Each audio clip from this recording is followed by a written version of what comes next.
ga labaran biti da kewaye. A cikin labaran za ku ji cewa babban malamin addinin Musulunci Sheikh Ahmad Gumi zai koma yin wa'azi a cikin daji da nufin magance yin garkuwa da mutane. Jami'ar Bayero da ke Kano ta soke zangon karatunta.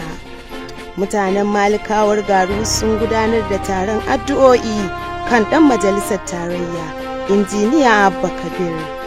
A nan kuma za ku ji cewa Sanata Barau Jibrin Maliya zai raba shanu kyauta. Yanzu sai a gyara zama domin jin cikakkun labaran tare da ni Maryam Abdullahi Zainabu.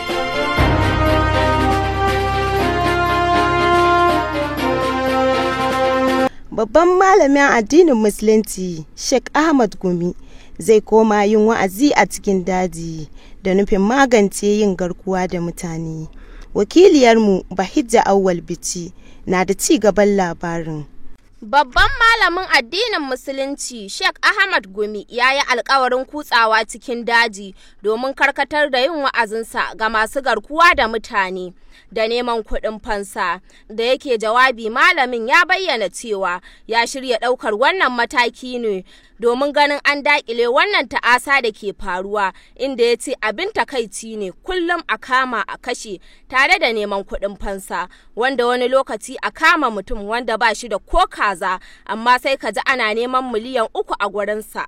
Sheikh Gumi ya ƙara da cewa mafiya yawan masu aikata garkuwa da mutane Fulani ne, don haka ya yanke shawarar shiga daji domin yi musu wa'azi da koyar da su addinin Musulunci, domin a cewarsa wannan ce kawai mafita.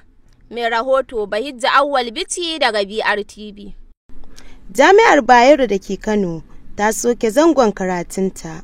Wakiliyarmu Asiya Bello Sani na da ci gaban labarin. Hukumar ta amince da soke wannan zangon karatun biyo bayan wasu dalilai da suke rubuce a wata takarda mai dauke da sa hannun Fatima Bintu Muhammad, wadda ita ce magatakardar makarantar. Kamar yadda takardar ta biyo baya, masu digiri na farko za su fara zangon karatunsu na farko a ranar 18 ga watan Janairu. Zangon karatu na biyu kuma za a fara shi ne ranar 3 ga watan Mayu shekara ta 2021. Sai kuma masu digiri na biyu da na uku su kuma ranar 18 ga watan Janairu, inda zango na biyu za a fara ranar 1 ga watan Yuni. Har ila yau hukumar makarantar ta buƙaci ga wanda ba su biya kuɗin makaranta ba da su gaggauta biyan kuɗin makarantar. Mai rahoto Asiya Bello Sani daga BRTV. Mutanen Malikawar Garu sun gudanar da taron addu'o'i kan ɗan majalisar tarayya, Injiniya Abba Kabir. Wakilinmu Zaharaddin Abdullahi Bichi na da ci gaban labarin. Sun gudanar da taron ne da nufin yi wa ɗan majalisar addu'ar fatan Allah ya bashi ikon cika ayyukan alkhairin da yake gudanarwa al'ummar ƙaramar hukumar Bichi. Da yake jawabi a yayin gudanar da taron, Lurwani Idris Malikawa Garu, wanda shine dagacin garin Malikawa Garu, ya ce al'ummar na gudanar da wannan taron ne saboda wani gagarumin aikin dam da ɗan majalisar tarayyar mai wakiltar ƙaramar hukumar Bichi ya ɗauko domin al'ummar yankinsa amfana wajen gudanar da noman rani. Ya kuma ƙara da cewar ɗan majalisar ya zama mai damuwa da damuwar al'ummar da yake wakilta a majalisar ƙasa, a don haka yake mayar da hankali wajen kawo musu ayyukan da za su amfane su. Rahoton kenan, Zaharaddin Abdullahi Bichi, BRTV. A nan kuma za ku ji cewa Sanata Barau Jibrin Maliya zai raba shanu kyauta. Wannan labari ya fito ne daga bakin Honorable Abdullahi Mai Sudan a wata ganawa da BRTV cikin shirin Barau Gatan Talaka. A yanzu haka akwai maganar shanu wadda ƙananan hukumomi 13 za a ɗauki kwamitin dattawa mutum 28 za a raba musu shanu da garma domin a je a ci gaba da aikin noma kamar yadda mai girma shugaban ƙasa Janar Muhammadu Buhari kullum yake ta kira a koma noma. Yanzu kuma sai bangaren nishadi tare da Mudassir Uban Tsaro, wanda zai ba mu tarihin asalin waƙar Hamisu Breaker da ta sa matan aure gasar rawa.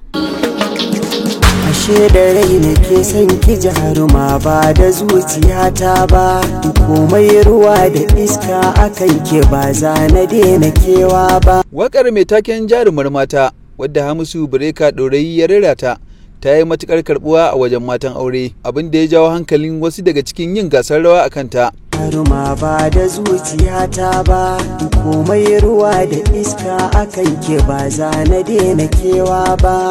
Idan na samu zarar samin ke ba za na tanka kowa ba, ni ban ga mai harara ba. Hamisu Breaker ya shaida wa manema labarai cewa ya yi waƙar ne a ƙarshen shekara ta 2019 kuma ya sake ta a farkon shekara ta 2020, ko da yake dubbannan mutane ba su santa ba sai a makon bikin ƙaramar sallah. Mudassir Uban Tsaro daga teburin nishadi. Sadaka da zo ki ce cikar gona, komai da mafita kar da ki saba da fara ban kwana. Gaba ɗaya a nan labaran za su dasa aya. A madadin editan labaran Kabiru Inuwa da tallafin Zaharaddin Abdullahi Bichi, Bashir Musa Badau shi ya haɗa rahoton. Ni da na jagoranci labaran Maryam Abdullahi Tsanyawa nake cewa mu huta lafiya.